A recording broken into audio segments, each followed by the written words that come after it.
আজকের মতো বিদায় নিচ্ছি। প্রিয় ভিডিওটি ভালো লাগলে চ্যানেলটি সাবস্ক্রাইব করে দিন। কিছু আবালদের কেটে দিব লাইস তোমাদের জন্য। আল্লাহ হাফেজ। আসলে গাইস, এটা মেনে নেওয়ার মতোই না, আমার বিশ্বাসই হয় না সারা জীবন অন্যায়ের বিরুদ্ধে প্রতিবাদ করা লোকটাও আজ এ দুনিয়াতে নেই। ইন্না লিল্লাহি ওয়া ইন্না ইলাইহি রাজিউন। গতকাল আমি প্রায় সারাদিনে অফলাইন, 5টার পরে অনলাইনে আসছি। তখন আমার ফোনে কল আসছিল, যে কলে বলে অ্যাডভান্স গেমিং মারা গিয়েছে। আমি প্রথমে এটা ভাবছিলাম হয়তো আমার সাথে প্র্যাঙ্ক করছে বা মজা নিচ্ছে, অ্যাডভান্স গেমিং আবার কিভাবে মারা যায়। খবরটা শোনার পর আমি টোটালি শক। এরপরে আমি সব জায়গায় ঘাটাঘাটি করলাম, কাছের যারা ভাই ব্রাদার্স আছে তাদেরকে বললাম বিষয়টা। তাদের কাছ থেকেও কনফার্মেশন পেলাম যে আসলেই মুজাহিদ আর এ দুনিয়াতে নেই। অ্যাডভান্সের বয়সও বেশি না, মাত্র 22 বছর। সে ঘোরাঘুরি করার জন্য মালয়েশিয়াতে যায় স্ত্রী আদিবাকে নিয়ে।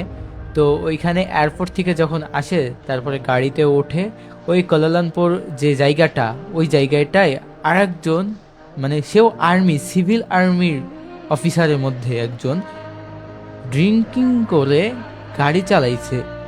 আর মানে যে মদ খায়, যে অ্যালকোহল সেবন করে, তার মস্তিষ্ক, তার সেন্সটা কিভাবে কাজ করে, মানে কি বলবো, ড্রিঙ্কিং করে গাড়ি চালায়া সামনে গাড়ির সাথে লাগাই দিছে।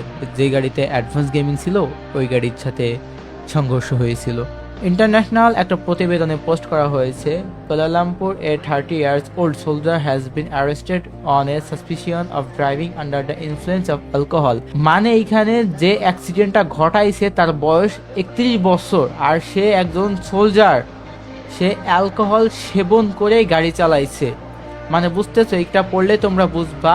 তো এখানে আমি তোমাদেরকে বলে দিই, আর এইখানে লিখছে এ 22 years old Bangladeshi man was killed while 4 others including the driver were injured to vehicle collision, said Kuala Lumpur Traffic Investigation and Enforcement Department।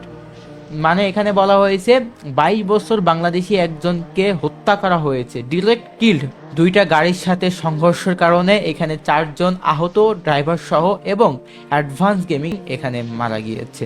R advance gaming এর স্ত্রী আদিবা, সে এখন হাসপাতালে, ওই কুয়ালালামপুর হাসপাতালেই চিকিৎসারত আছে। সেও গুরুতরভাবে আহত।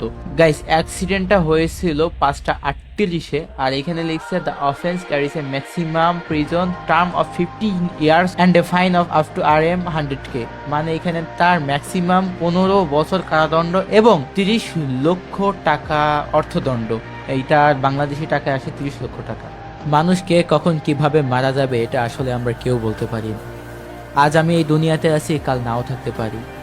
মৃত্যু কিভাবে আসে, কখন আসবে এটা বলে আসবে না। মৃত্যুর কোনো বয়সও হয় না, যে কোনো সময় একজন মানুষ এই পৃথিবী ছেড়ে চলে যেতে পারে। অ্যাডভান্স গেমিং এর এই অকাল মৃত্যু কারোরই অ্যাকসেপ্ট করা সম্ভব হচ্ছে না।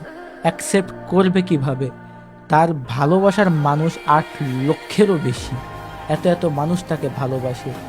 তার এই অকাল মৃত্যুকে এত সহজে মানুষ অ্যাকসেপ্ট করে নেবে? সম্ভব না। গাইস, একজন সিভিল আর্মি অফিসার, সে কিভাবে মদ্যপান অবস্থায় গাড়ি চালায়, তার প্রফেশন কি, ওইটার কথা সাইডে রাখি। কুয়ালালামপুর মালয়েশিয়ার one of the most popular city, আর সেখানে মালয়েশিয়ার এয়ারপোর্টও রয়েছে। তো সেরকম একটা জায়গায় একজন মদ্যপান করে কিভাবে গাড়ি চালায়, সেখানকার ট্রাফিক পুলিশ বা দায়িত্বরত যেসব মানুষ রয়েছে তারা কি সেগুলো চেক করে না? কিভাবে চালায়? অ্যাডভান্স গেমিং হয়তো মারা গিয়েছে, কিন্তু তিনি আমাদের মনে সবসময় থাকবে। ওই যে একটা প্রবাদ আছে না, লিজেন্ড নেভার ডাই, অর্থাৎ লিজেন্ড কখনোই মরবে না। আর অ্যাডভান্স গেমিং ছিল একজন রোস্টার। তো অনেকেই অনেক কথা বলছে। তো গাইস, আমি তোমাদেরকে রিকোয়েস্ট করব, তার কথায় যদি কেউ কখনো কোনো দিক দিয়ে কষ্ট পেয়ে থাকো তাকে মাফ করে দিবা। আমি কয়েকটা ফেসবুক পেজের পোস্টে দেখছি, আবার কোনো এক জায়গায় কমেন্টেও দেখেছি যে কয়েকজন কমেন্ট করতেছে আলহামদুলিল্লাহ, আবার রিভাইভ দেওয়ার জন্য ভেন্ডিং মেশিন ইউজ করা যায় না, মানে কত কি, মানে এগুলো নিয়ে ট্রোল করতেছে। আমি বুঝি না তাদের মস্তিষ্কটা কি দিয়ে তৈরি, বা তারা কেমন মানুষ। আমরা মানুষ, আমরা কোনো ফেরেশতা না, আমাদের মধ্যে ভুল ত্রুটি থাকবে। তিনি বেঁচে থাকতে তোমরা তাকে যা নিয়ে তা বলেছো ওইটা এক বিষয় ছিল, কিন্তু এখন তিনি পৃথিবীতে নেই।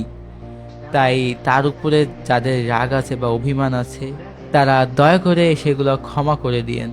আল্লাহ তাআলা মানুষের সকল ভুল মাফ করে দেয়, কিন্তু একটা জিনিস মাফ করে না, যেটা মানুষ অভিযোগ রাখে। তো আমি রিকোয়েস্ট করতেছি, অ্যাডভান্সের উপরে কারোর কোনো যদি অভিযোগ থেকে থাকে সেগুলো মাফ করে দিবা। তিনি তো আর এই দুনিয়াতে বেঁচে নেই, তার জন্য সবাই দোয়া করবে আল্লাহ তাআলা তাকে যেন জান্নাত নসিব করে।